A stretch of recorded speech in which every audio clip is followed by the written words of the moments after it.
Welcome back live in Kenya and around the world on www.ktnkenya.tv. You can watch us online. We are streaming live.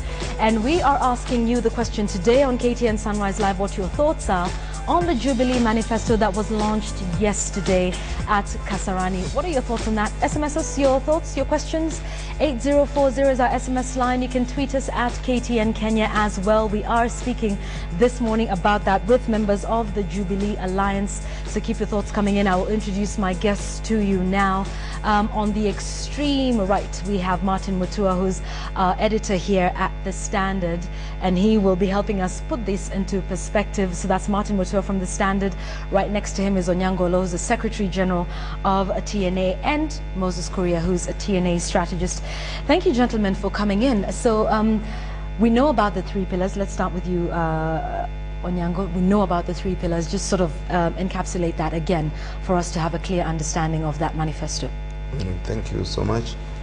The three pillars, as you know, about that encompass the entire manifesto of the Jubilee coalition, talks of umoja, uchumi na uwazi. The three pillars generally take care of what is pertinent in the lives of Kenyans generally, that we would desire to remain as a cohesive country, that we would want as a coalition to improve the issues of economy around and turn around the economy of this country to where it's supposed to be. And more importantly, that there is more need, ever greater need, that we have an open society where transparency and accountability are not just mere words, but words that are ingrained in governance and in leadership at the core, from the beginning to the end. So as a coalition generally, the contract that we make to the people of Kenya is that when you put us into position of authority, we shall ensure that this country remains together, remains prosperous, and becomes a society where each and every one of us is accountable to the other. Okay, all right. Martin, let's just get your thoughts on this. When it was launched yesterday, what did you think about the manifesto as a whole? Well, there's a whole new sort of, there's a lot of enthusiasm and stuff like that. And you can see, just even apart from Jubilee, every other group is launching the manifesto. But what I would really have wanted to find out even from Onyango is we've had this kind of thing during every other election. What is going to be different this time round? That because we have all these things being said over and over again. What are Kenyans expecting to be different from any of the other groups in terms of what you launch? Absolutely, Onyango. Thank you so much, Mr. Mutua. What is very different is that for the first time, a manifesto has been popped out for the people of Kenya that not only state what it wishes to accomplish, but also how it intends to accomplish that. The biggest question that we have asked now and again, whenever these manifestos pop up, from the time we had multi-party politics in 1992, is, well, so glossy, so nice, wonderful ideas, but how do you intend to implement them? And here we are telling you in this manifesto, not only do we have these wonderful ideas to transform our country in areas of the economy, in areas of our social life, in areas of the cultural aspects of this community, but we also tell you that we intend to raise these funds not by increasing the tax rates at all, but by expanding the base and in ensuring that we bring in people who have since been left outside the tax bracket. So what is different in brief is that what we have put here is measurable, is achievable, and is within what we can achieve, and the means of achieving it is all intertwined and then encapsulated in the manifesto. Okay, all right. Onyango, and we'll talk about that. Getting comments that it's very ambitious and it's all over the place, and that's also what we're talking about in the Standard this morning. Of course, the front page, you know, if Uhuru wins, and also talking about just how ambitious this all is. Moses, too ambitious? Well, Yvonne, I don't think so, because it's a balanced approach. It's a balanced manifesto, because not only are we looking at spending money, how we're going to spend money, how we're going to put more money into people's pockets, but we're also focusing, you know, in a large way on how we are going to actually produce the money, on how we're going to grow the economy through manufacturing, through expanding trade, through expanding credit, and ensuring that people, especially young people of this country, can be able to access credit and therefore engage in meaningful activities. Then what that means is that that money then turns around and is used for the things that we have promised in this manifesto. Okay. So I think if you look at it in terms of ways and means, it's very clear that the focus is both halfway, I think, in terms of production and expansion, and in terms of utilization of the revenue or distribution of the resources that comes with that. That is clearly different from some of the other manifestos that you've seen that are focusing purely on distribution without showing exactly how we're going to produce that money. Okay, all right, and we'll talk about the economy and just how to grow that, because we know growing our economy in double digits has become elusive for us for a long time, and we'll talk about that in just a moment. But just to pick up on what Moses is saying, comparing their manifesto with others, Martin, how do you think the TNA manifesto compares with CORD, compares with what Amani is talking about, compares with what the Eagle Coalition is talking about, just on a comparative basis? I think basically manifestos are campaign tools. The campaign tools that political parties use to lure voters in terms of what they intend to achieve when they get into government. History has shown that even successive governments never met even halfway what they promised. You will recall the famous, is it 100,000 jobs a year? Right. I doubt whether that was achieved. There are other stuff at least, but we can credit this government for the free primary education. At least President Kibaki did that. But if you look at the unemployment rate at the moment, it's even higher. And we are now getting into a new dispensation where we're going to spend even more money in terms of operational costs, in terms of how we're going to be running the government. We have this devolved system, and we have a new, we have two-chamber tier in terms of the Senate and the National Assembly. So in terms of even the government budget, it's going to be constrained such that we will spend more money on those issues. That's why I really would have wanted to find out this money that they intend the resources that they're saying they're going to plow and get over so that they can be able to use. How do you vis-a-vis the other operational costs that we're going to spend? Absolutely, and on that, Onyango, talking about the fact that it's obviously going to be a more expensive government to run. We have the county governments, we have the two houses of parliament, and also you've talked about growing the economy by between 7 and 10%. Like we're saying before, this has been elusive. How will it be possible now under Jubilee leadership? Thank you. First and foremost, let us accept that at some point we were being told that you could not even grow this economy by 5%. Soon after the Kibaki government, we realized it was possible to grow it by 7% or even above it. If it were not for the clashes, probably it was possible to grow it by 12%. So, and we as the Jubilee Coalition believe that it is possible. What is important is putting the economic infrastructure in place.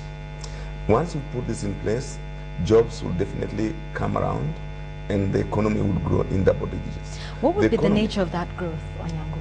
The nature of that growth, first and foremost, we are saying that as a party, as a coalition, the most important thing is to create jobs. And when you create these jobs, therefore, it is not just important that the economy grows, but the individuals who are the movers of that economy are also able to grow with it, and that jobs are created at all levels across board. Before we are able to create those jobs, our people must be equipped with knowledge that is current, that is pertinent, that is relevant. so that we do not equip people with what we would call the analog knowledge when the times have become digital. That is why when you look at this manifesto deeply, you find that we are talking of creating polytechnics at the level of every ward, so that our people are equipped with the relevant knowledge, capable of running their own businesses and creating jobs in the private sector. And of course, Onyango, the question then comes, where is the money to create those polytechnics at every ward? Thank you so much. If you would go back, as Mr. Mutua probably would know, sometimes back we had what we were calling village polytechnics, and we almost got them in every village until we lost a focus. And let me tell you, it is probably more expensive to create a village polytechnic as we had them in the 70s and 80s than it is to build a computer laboratory. In those years, for you to open a village polytechnic, probably you needed an engine of a tractor, an engine of a car, or some car somewhere. To date, to establish a computer laboratory or a training center where our people can be equipped with the knowledge about the digital transformation, it is not all that expensive. What we need is to prioritize ourselves properly, so that instead of having funds going to the wrong priorities, we take them to where they can transform the economy, or the money can be rolled back to more productive areas. Like what areas do you think you can change up the priorities? Where do you see the loopholes, you know, losing money that perhaps you can tighten to fund a lot of what you're talking about? Thank you so much. We have had monies being used largely in the government bureaucracies. We have got a lot of monies being used in foreign travels, and now and again we have this being brought up, being criticized here and again. Much of these issues that can change people's lives do not require billions. They probably just require millions of shillings. Then the most important aspect that will help us save the money in this country is to stamp authority on corruption and bring those culprits to book.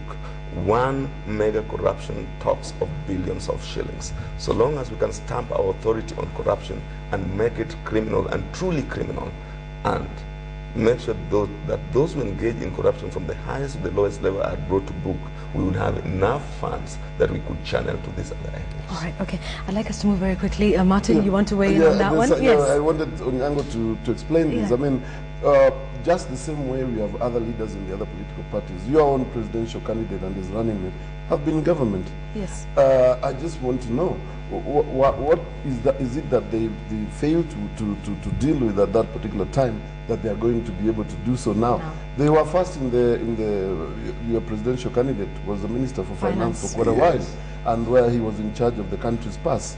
Your running mate was also in government in various dockets.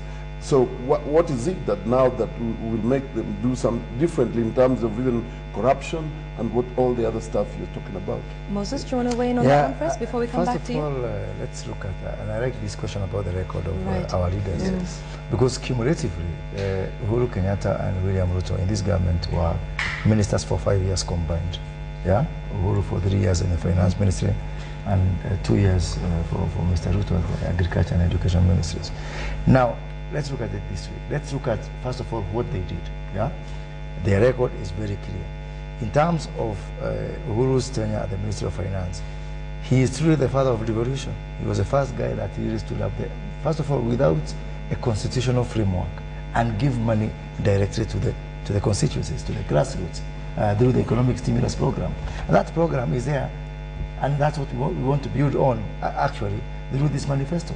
But there are some of the loopholes, I think, that Onyango was talking about in terms of, you know, where the money is going that it shouldn't. And I'm coming to that. Right. I'm coming to that shortly. I just want to start on the positive side, because I like to look at things positively. Okay. Now let's look at Mr. Ruto. Mr. Ruto, when he was a Minister for Agriculture, his record is very clear. For the first time, we got subsidized fertilizer in this country. For the first time, you know, we actually made a stab at expanding the acres and hectares of irrigation or land that's under irrigation. So that, for me, they have shown flashes of what they will do when they come to government. Now, in terms of the wastage, you remember very well that it's under Mr. Kenyatta's tenure at the Treasury that we actually implemented the IFMIS, the Integrated Financial Management System, that ensured that public procurement was transparent and visible across all ministries from a single centralized perspective. And this really cuts down the avenues of corruption. In terms of spending, well, did I say more? The passats, the austerity and all that. That's what he could do within a very rancorous and non-cohesive coalition government, which was largely dysfunctional. And if he could be able to do that, cut spending and force ministers to drop their big limousines and go for passats with the limited mandate that he had, just try to imagine what he'll do when he's the president of this country. Okay, all right. Did you want to add on to that? Because I'd like us to move on to another one very quickly before we take a break. Women, you talked about the gender rule. You talked about implementing that with your manifesto. Now, the big question is, you were in government, you were in parliament. How come that was not achieved at that time? And how will that be different now going forward with implementing the one-third gender rule? The one-third gender rule is something that is very core at the heart of the Jubilee Manifesto. To say that we were in parliament and we did not implement that is not correct. If you realize, the National Alliance as a party had only 2 members of parliament. URP, I do not think even has a member in parliament. These gentlemen had come through parties which by... But they were members of parliament, whether as URP or TNA or... Yes. Yes. As individuals, we remember their contribution towards empowering women has always been there. That, ladies and gentlemen, this issue of stagnating or staggering this gender issue into a progressive way is out of place. Let us give our women folk what the Constitution says they should give them. But Onyango, honestly, they were members of parliament. They were members not of parliament. Necessarily of URP, because all these are parties we know that were formed after. Yes. But most of the members that we see of URP, TNA, thank you, were in parliament. But do you really accept that this is a Jubilee manifesto that brings the 3 of the 4 parties now together, harmonizes their dreams, their wishes, and their aspirations for the people of Kenya? And when that happens, and we look at it, look at the contribution of the leaders of the Jubilee coalition in issues of women empowerment, Madame Gilu has always been at the heart of it, and you cannot falter on this.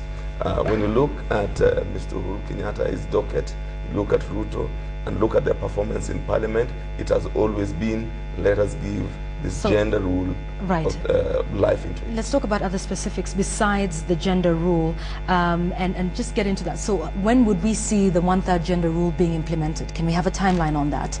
Because we know the court said progressively until 2015. Jubilee's offering the manifesto, the Jubilee is saying immediately we come into government, we are going to give women their rightful due. It is not something of tomorrow. It is not something of waiting. We are saying, give us authority, give us power. Immediately we start it with the gender rule. We don't have to wait. All right. I want to add something onto that, Yvonne. Just 1 minute.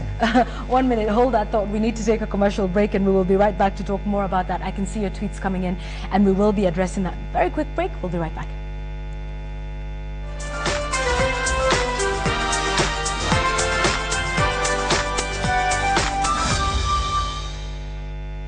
Welcome back. We are discussing the Jubilee Manifesto and what your thoughts are on it. Keep your comments coming in. We can take a look at that. Now, before we took a break, we were talking about Jubilee's plan for women and talking about the one-third gender rule in particular. Moses, you had wanted to weigh in on that before we move on? Yeah, because it is not easy within the current dispensation to commit to changing the constitution. But in this manifesto, we have committed to changing the number of nominated MPs from 12 to 60. With 48 of them being women. Now that's a major undertaking, that's a major commitment, that we have actually committed to marshal our numbers in parliament and ensure that 48 additional MPs come in as members of parliament, protected for women. Because we've got to be practical. This issue of one-third rule, what has really messed us is really being idealistic about it and not being practical about it. And that's why even when it came to implementation, we got the hitches that we got. I do recall when we were in Naivasha, Parliamentary Select Committee that came up with the Constitution. And we proposed that time, I mean, I remember Honorable Uhuru Kenyatta, William Ruto proposed that we have proportional representation as a way of achieving equity in terms of gender parity, and that's what we have promised here. At that time, it was opposed by, unfortunately, women members of that particular committee, led by Mary Odhiambo and Sally Kosgei and Martha Karua. But if we had gone this route from the beginning, it would have been a practical way of achieving that rule. Because the complexities of the one that rule is, how do you tell this particular constituency, vote for a woman? And this one is a male constituency and a female constituency. So what this manifesto has done is actually providing a practical and realistic roadmap towards achieving progressively, the gender parity. All right, let's talk about the youth now. And Martin, your thoughts on 1 million jobs. I think over the course of 2 years is what they've talked about. Yes. It sounds very exciting. Like I told you, manifestos are campaign tools. Propaganda is part of them. And we had, in the year 2003, we'll remind people, we can't pretend that we will wish away things that politicians say, and we expect to embrace everything that they tell us as gospel truth. You need to tell, if you can create 1 million jobs for youth, then it means this country will be a heaven. Honestly, we need to be practical and understand how do you going to achieve the 1 million if we never achieved 100,000 jobs every year. And like I said, they're also the same people who are in government at that time. They're also the same people who are gunning for the same. So even when they're promising 1 million, they need to tell us even whether they're going to even attempt at even 100,000, let alone the 1 million. That is something Onyango should be able to tell us. Very lofty. 1 million is a whole lot. It sounds lofty, Yeah. but let me tell you that these things are achievable. These things can be accomplished. What you need is a commitment and a people who know what they want to do from day one they are in the office. One, it is not proper to say these are the same people who are in government from day one. Uhuru Kenyatta, who seeks to be the president of this country, was not in the Kibaki 1 government, if you remember. Okay. He came into the Kibaki 2 government. Right. William Ruto equally was not in the Kibaki 1 government. And we all remember how the Kibaki 2 government came into place. We came at a time there were clashes, the country was burning. The most important thing was to engage in the national healing and bring the country back together before the two gentlemen could get back to their work. In no time, issues came up and they found themselves out of government, as you all know. Now, as a party, as the coalition, what we are saying is this. It looks very difficult when you say you want to create 1 million jobs, because most of us envisage 1 million jobs as being created out of formal employment only. This manifesto talks of empowering our young people so that they can be job creators, such that the bulk of these jobs, we want to create them in the informal sector, so that the young people are empowered at their villages, within their towns, within their homes. They don't have to report to work every morning, every evening. As teachers, as doctors, we can take care of that formal sector also, but empower them so that they are also job creators and they can work within their environments. It is possible. What does empower mean? That's the question, because we say we're going to empower the youth. Yes. How? It's one simple thing, giving them the means to put money into their pockets. Let's talk about the means now, because we've had the youth fund. Now, before we come to the means, I want to address one issue that was raised by Martin and by yourself as well. That it's a lofty dream to think about 1 million. And when you say that, in fact, I actually believe more in our slogan of I believe, because that's what this country needs. This country needs to believe. Why? Because if we believe it's a lofty dream to create 1 million jobs, do you know what 1 million? 1 million is 2.5% of the Kenyan population. So is it a lofty dream to think of giving 2.5% only? Well, more lofty, jobs? lofty. Definitely. You're looking at it in terms of figures. Right. You're conceptualizing it in terms of figures. Yes. And the same figures we're talking about, Yes. there was 100,000. Yes. 100,000 is, if you fractionize the same way you're doing it, would even be a 0 point something. Yeah. And we were unable to achieve that. We could not achieve that. Look, It's coming from a point of experience. I agree. Once bitten. I agree with you, and I agree it's a fact. And that's why I was saying we as a country need to believe again. Because let us put aside for once the 100,000 jobs and let's compare ourselves with other economies. Imagine if you go to any other developing economy like India and Brazil and say that to create 2.5 jobs for 2.5% of the population is a lofty dream. Really, we need to have a fresh inspiration, all right, Moses, a fresh breath of life, and we need to have new belief in this country. Make us believe. Yeah? That is why we're asking, make us believe. How, when we talk about youth empowerment, sometimes these things are very vague. We've had cases like the Youth Fund. We've had the Kazi kwa Vijana scheme, which I'm pretty sure you're about to say some negative things about, because it is from your rival. But let's talk about how, because empowering the youth sounds rather vague to me. I want to know what it is exactly. And for a lot of youth that are watching, what's tangible? Okay, you're going to empower them. How? Make us believe. First and foremost, you've seen what our manifesto has said. We are going to give them 2.5% of the revenue as a youth fund that will be lent to them without interest at all. The youth fund that without collateral and no interest at all. The youth fund originally was a good idea, but somehow when it was mainstreamed into commercial banks to administer it, somewhere it seemed to have faltered. We are saying we want these young people to access credit without being asked for collateral, without being asked for referees who are not very willing to give. So that is what you believe was wrong with the youth fund? The youth fund had a lot of things, problems with it, implementation, administration, the amount itself was also inadequate. Now, that is one of the ways of empowering them, giving them credit lines through which they can conduct business. Another way that is very important in empowering a person is by equipping them with skills necessary to survive or to undertake businesses in life. To me, that is paramount. And that is what the Jubilee Coalition has said. We are going to create polytechnics at the world level, and we mean it when we say at the world level, so that our people can get skills and education necessary to survive in these competitive markets, so that you don't have to give everybody your imparted skills on money. Some can survive on their own, some can be employed, some can be job creators. I want to add something here about the youth. Specifically, let's look at the 10% public procurement, which is part of our manifesto. And by the way, the first time it was Uhuru as Minister for Finance who for the first time put a gazette notice setting aside a certain proportion of government procurement that should go to young people, young enterprises. Now, what are we saying this time around? We are saying, one, we are going to implement it, because that policy faltered at the point of implementation. We are going to ensure that if a government ministry is buying 1 billion worth of goods and services, then 100 million of those will go to people under 35. And we will ensure that companies that bid for that category are actually owned and driven by people under 35.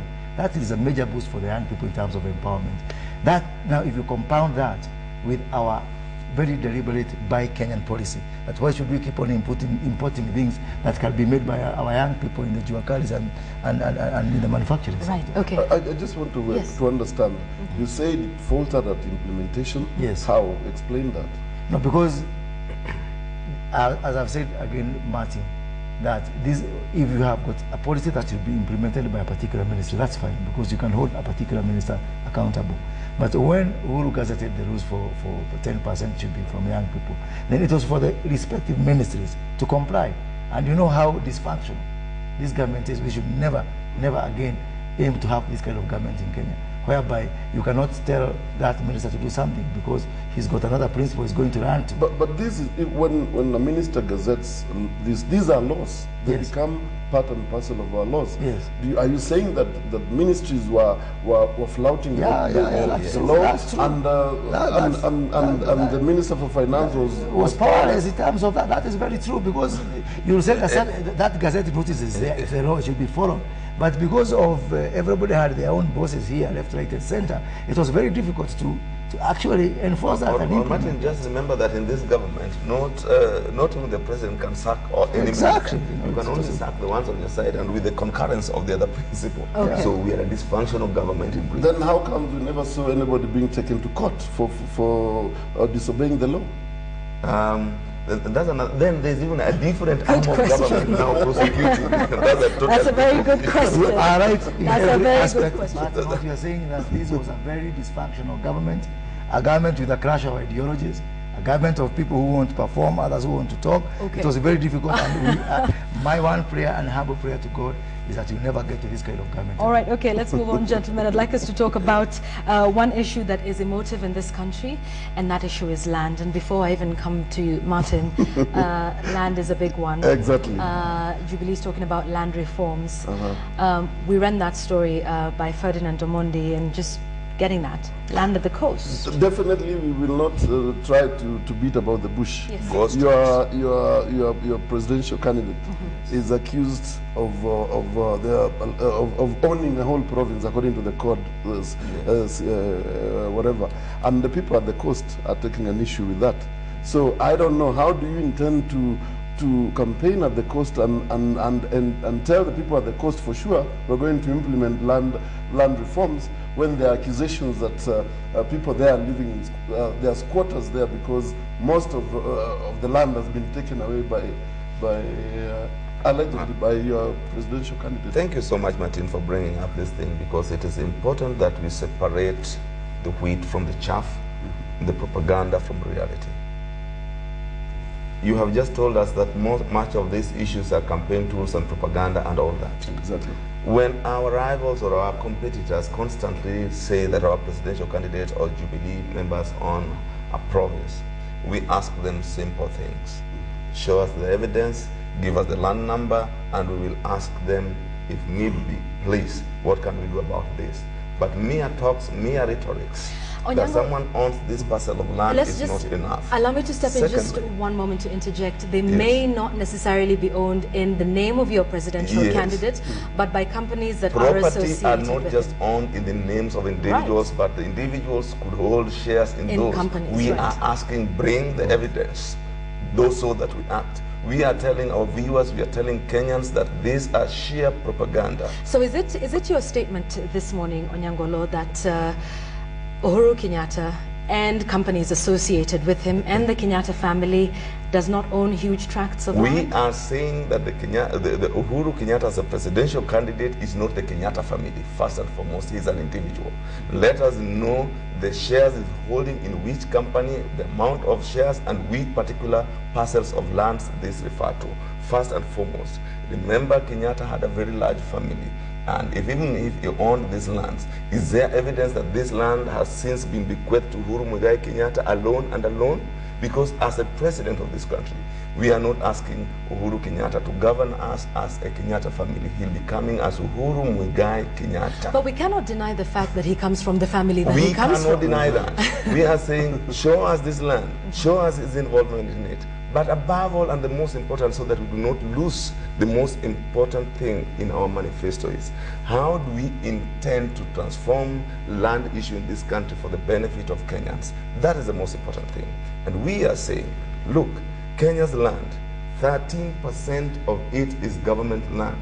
6.5% of it is owned by individuals. The remainder, almost 80% of it, is still untitled and communal or not utilized at all. What are we doing about this 80%? And we as the Jubilee Coalition, what we are saying is this: we are going to open a register for these lands immediately, a digitized register, so that members of the community, those who own these communal lands, are able to be identified and can also pledge them, charge them, and utilize them for a given period of time, so that they can benefit and derive benefit from them. Okay, all right, we're talking about the Jubilee Manifesto right now. Your tweets are showing at the bottom of the screen, so keep them coming in, and let us share your thoughts this morning with our panelists today. And of course, what we're talking about, by the way, when you do send in your tweets, hashtag Sunrise Live, and we'll be able to pick them up and share them with the rest of Kenya and with the rest of those who are watching us across the country and across the globe as well. You can tweet us at KTN Kenya. You can tweet me directly as well at Yvonne Okwara. Keep them coming. The hashtag is Sunrise Live. And let's just talk about that. I know this issue of land is so emotive. Allow me to say, fine, we will talk about the proof that is there. You know, how much is owned by whom, and you know how much Uhuru Kenyatta really owns. But let's talk about the fact that this Do you think this then dents Uhuru Kenyatta's credibility when it comes to talking about land? Because it is an issue that will come up, whether he owns land personally as Mr. Uhuru Kenyatta or it's as a family. And if you take a look at the Standard yesterday, talked about the family as a whole, understanding, of course, how many wives the first president had. It's a large family, we understand that. But there's a feeling by Kenyans that there's a big family and they own a lot of land, whether through companies, by proxy or whatever. Does it then dent his credibility now when he stands and talks about land reforms, if he goes to the coast, for example? First of all, let me surprise you by reminding you, and you're in the media, that nobody has come out clearly and said Uhuru owns this. I watched the court. Well, should he declare his wealth then? Well, to make it clear, because it is a requirement by the law. If the law requires that all candidates declare wealth, why would Uhuru be an exception? But why are we focusing on Uhuru? So the other day, Martha Karua has declared her wealth. Yeah, but that is gratuitous of her, very kind of her. Thank you very much. Would this be a good thing then for Uhuru Kenyatta perhaps to just help clarify the issue? Where is the burden? Who has the burden of proof? Is it the accuser or the one who is being accused unfairly? But on the other hand, Moses, Yvonne, the voters will continue to have this impression. No. Do you know why the voters will have, and you're right, do you know why the voters will continue to have that? Because somebody of the caliber of Prime Minister during the Uhuru Park talks about, oh, some people should distribute to 1,000. Is that a policy statement? And by the way, he's not big enough then to say Uhuru Kenyatta or so and so. Because it is shameful for leaders of that caliber to make innuendos. And you know why? Because they know it's actionable. And because they know it's not true. When we have the national registry, one of the things we propose in this manifesto is to have a national land registry. When that is up and running, I'll be able to log into a system and see how much Yvonne Okwara or Uhuru Kenyatta or Raila Odinga has. In any case, assume there is something wrong with the Kenyattas, even as a family holding of land. Now, for the last 5 years, we've had a very able Minister for Lands. Yes. His name is James Aggrey Bernard Olengo. If there was something really wrong with the Kenyatta's land, Olengo, and I'm not sure that that the Kenyatta's are his favorite, would have been the first one to go and say, look, I found evidence here. Allow me to use the same argument that you've just used about a dysfunctional government, talking about how Uhuru being in Ministry of Finance might not have been able to implement certain things. Likewise, it could follow that James Orengo might not have been able to do anything about that land because of the opposite. But Orengo has to allow me to play the devil's advocate for that there. Okay. Yes, and I want just to add a word on that. Right. First and foremost, remember the coordinator and supervisor of government business is who? The Prime Minister. But above all, this issue is being used as propaganda. Exactly. If we would go to the truth, I know of a whole village which was taken by a very prominent Kenyan in the guise that he was going to be president, so he needed an airstrip. He did not become president. The airstrip was not created. Would you like to name that individual now? The son has never returned that land. Would you like to name that individual? Very senior now that we're talking about being open and having proof and tabling I would agree with Yvonne, please. Please name this individual. The Okwara farm, where the Prime Minister comes from, was taken from the villagers in the guise that the Vice President then, Jaramogi Oginga Odinga, was going to be president, and he needed an airport, if not an airstrip. Right. To date, that land has never been returned. He never became president. Well, we talk about that. So we are saying, where's if the it proof? is returning these parcels of land, let us start with the accuser, returning the little he claims to have, then come to those who own big, then we can all Onyango, do you have proof of that? Have we been talking about the molasses? Because the same way you've been asking about... Let's go to the molasses. This one happened the other day. Can't you just return that to the Kogoni people? It's a small parcel of land captured in the... So that you can now say that then you go to the big land. Yeah. Okay, the thing is, we can talk about all this, but if the perception is an issue that you cannot wish away. That's in exactly the my point. There's need for clarity, and the way the Jubilee Alliance is going to even talk about. If you go take a tour down the coast, take a tour in Taveta, take a tour in Kwale, and just ask the squatters, why are they squatters? They will tell you definitely this land has been taken away by, we don't own this land. Outside. So that perception is what we want to come out clear for and the Jubilee. That perception can be changed and has been created, can be changed by the media making sure that the truth comes out, that the problem at the coast started with the Mazrui 40-mile coastal strip. Okay. It started with the absentee landlords, and it did not start and does not end with the Kenyatta family. All right. Neither does it start or end with the Raila family. Even the Nyanza land problems, it cannot start with Raila or end with this family. And that is what I was asking you, Moses. Being a strategist within TNA, this is definitely something you cannot run away from. We will talk about it, we'll say there's not enough proof, but there is a general perception amongst the Kenyan population that the family does own land and therefore might be difficult to sell the issue of land reforms. And we agree with what you're saying, digitize the land registry.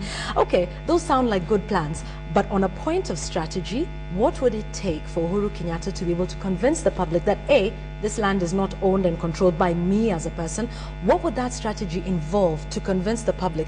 And I asked, would declaring his wealth be one of those considerations? By the way, let me say something here. One, it is not criminal to own land. In fact, it's a good thing to own land. Two, it's very criminal for someone not to own land. It is wrong for someone not to own land. I don't think, Yeah. no, So, honestly, I I'm think- sorry, I disagree think- with that it is wrong for someone to not own land, because those are the things that I But think it's get us wrong. into, I would want everybody fighting in for this land No, in the first you are place. not making things better. You aren't, because Moses. you are telling the squatters at the coast it is criminal for them For us, it's Not a to country. own land, Yes, and then we what have- will they do as a to own country- land? As a country, We owe them a duty. it is wrong to have people in our country Who who do not don't own own land.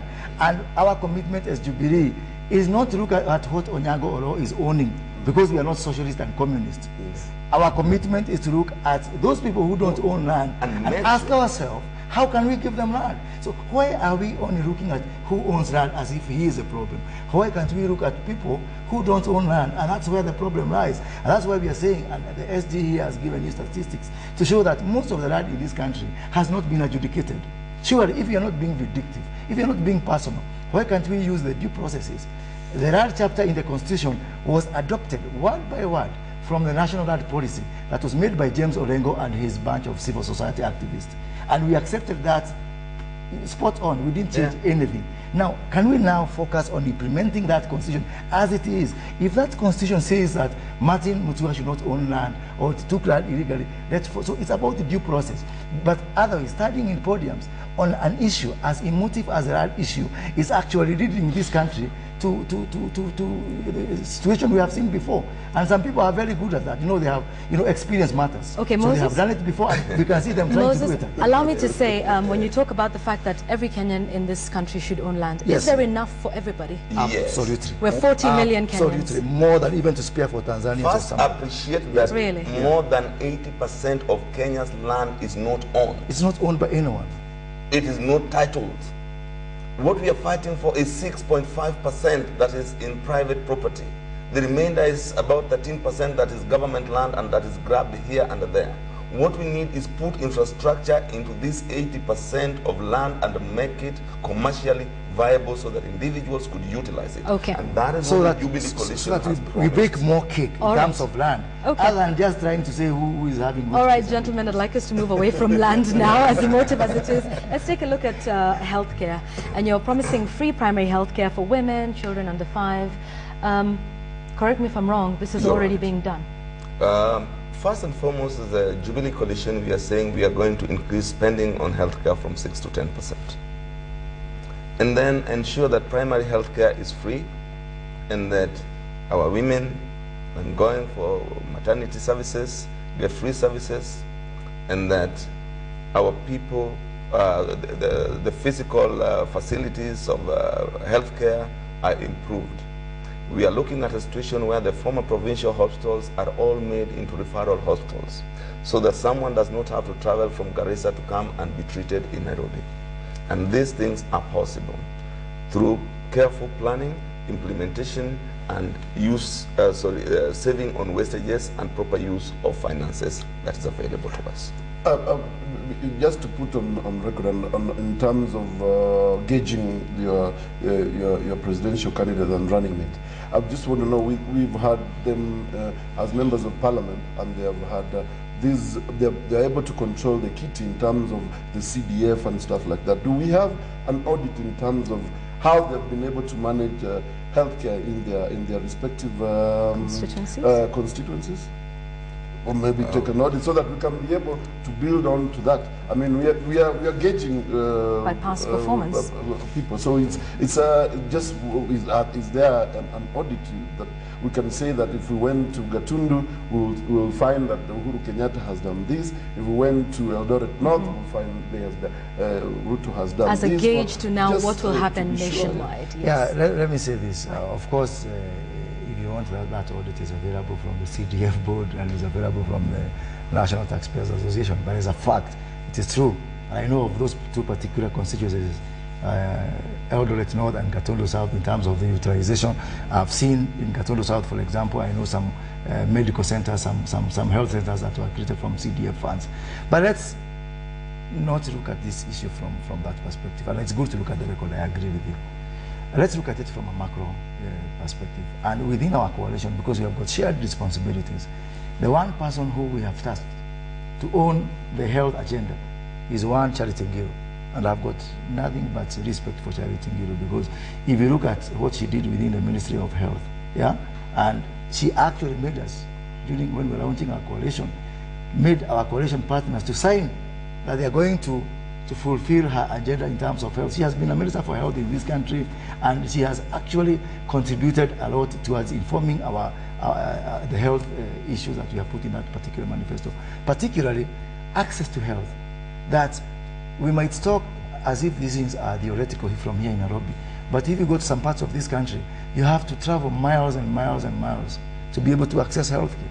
And we've said in that particular manifesto that within 5 kilometers, everybody in this country, everybody, and it might appear mundane here in Nairobi, but if you go to the northern part of Kenya, to some other parts of this country, access to a health facility is not that easy.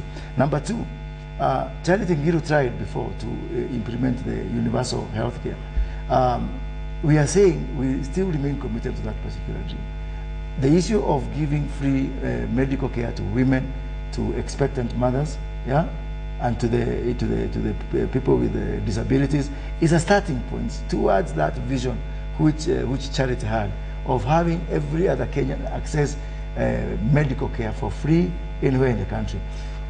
We might not be there now immediately after 1 year or 2 years, but we believe that within the fullness of time, every Kenyan will be able to access free medical care. Yes, even as we talk about the macro, we can't forget about the micro, please. Because my understanding, and even Kenyans would want to understand your presidential candidates, because you are selling them. We would want to understand from them in terms of, I will still go back to the constituencies. How did they help their people in terms of accessing medical care? How have they been able to do this kind of thing to ensure that even within their locality, they have been able to do, people are able to go to dispensaries and their drugs and their stuff like that.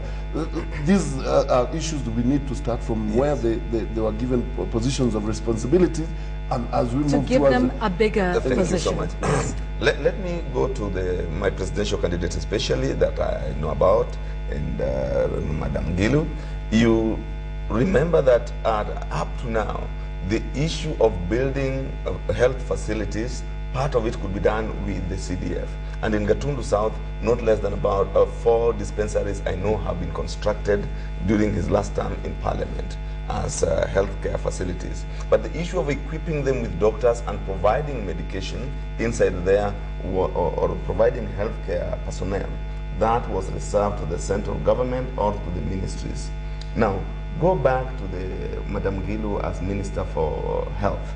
We all remember that at some given time she insisted that every district had to have a district hospital, and sub-district hospitals were graduated to district hospitals, and she was personally supervising that to ensure that at least a doctor or a clinical officer was put in charge of those health facilities. Okay. As to whether they are still operational or not, or whether those doctors are there or not, that can now only be answered by the I want to add one more point here on the healthcare. So very important to look at the record instead of just focusing on the constituencies. That on the 11th of June 2009, in the budget speech of 2009, Uhuru Kenyatta gave money for hiring of 20 nurses in every constituency. Oh, yeah. That's a sparkling record. Go back to the budget, go online, look for that, and that is a clear indication that he's going to implement what he's put there. Okay, all right.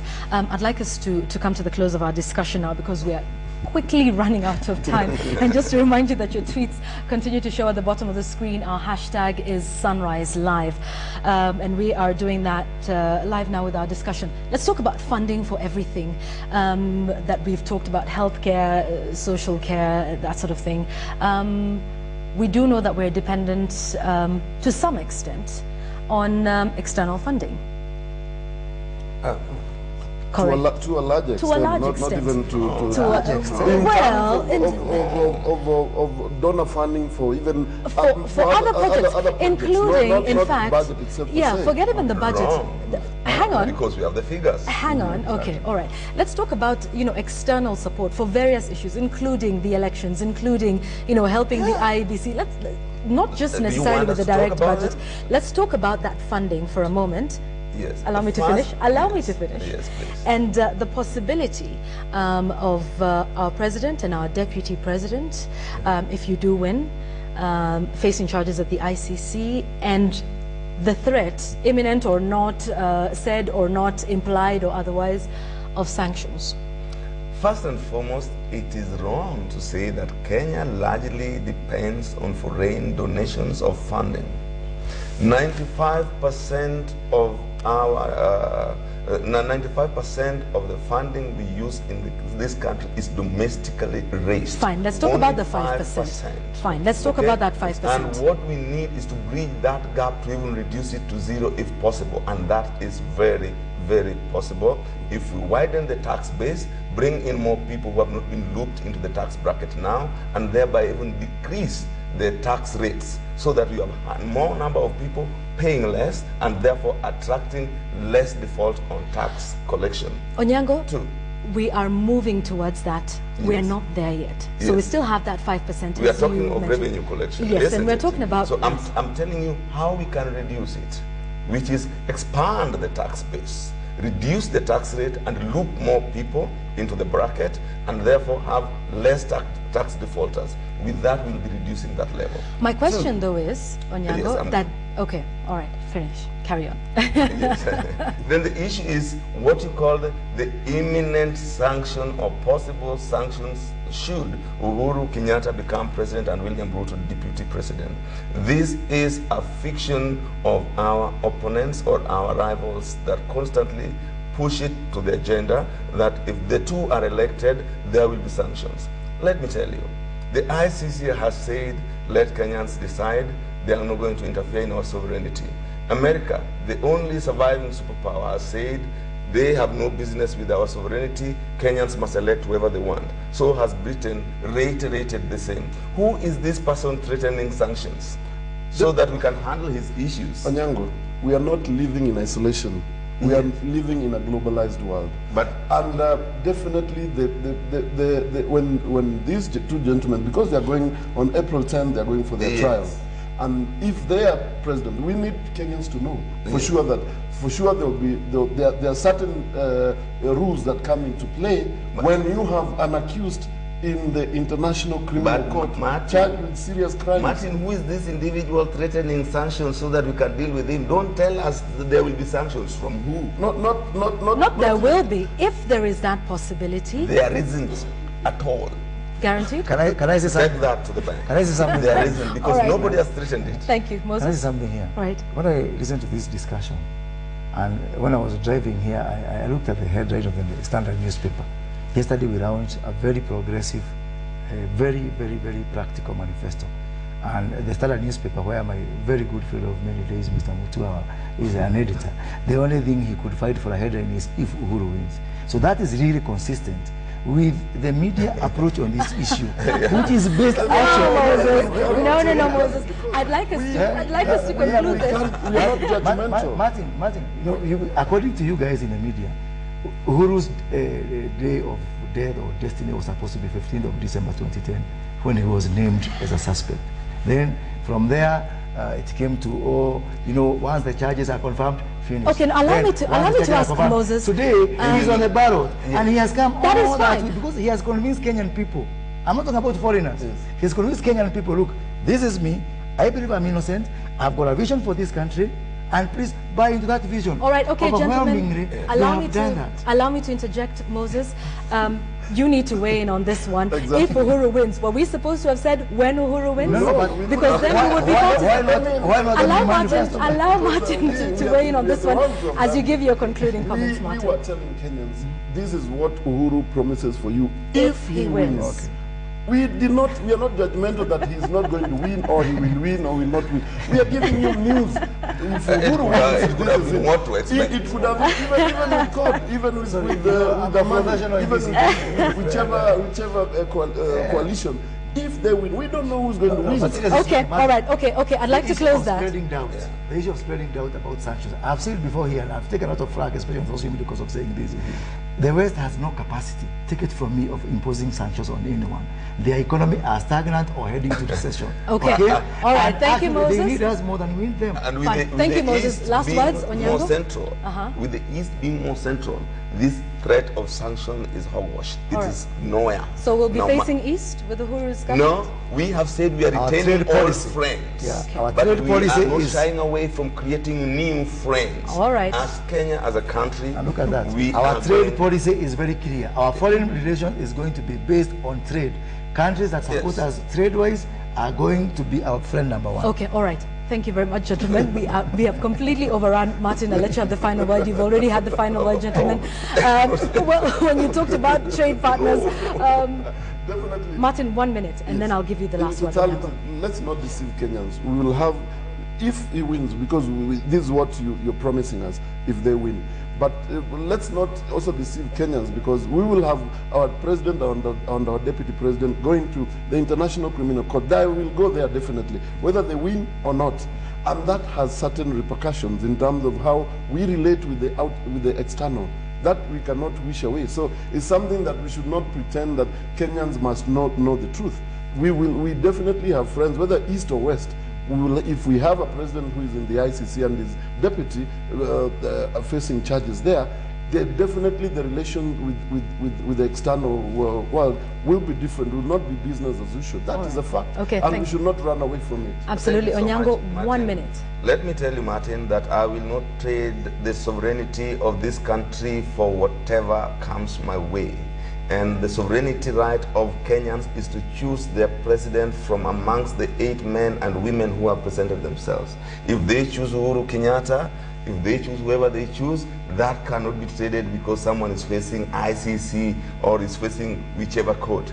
As a Jubilee coalition, we assure you, we promise Kenyans that this is the dawn of a new era, the Jubilee year, the year of restoration. Our country must experience a rebirth and a new way of doing things. We promise on this manifesto, we are able, ready, and willing to deliver from day one. That is March 5th. Thank you, Onyango Oloo, having the last word in there. Thank you, gentlemen. We have been speaking with Moses Kuria, who's a TNA strategist, Secretary General of TNA, Onyango Oloo, and Martin Mutua, who's our editor here at The Standard, analyzing the manifesto that was launched yesterday by the TNA, taking a look at what's workable for you. We take a short break. We have another interesting discussion that's coming up after the break, religion and politics.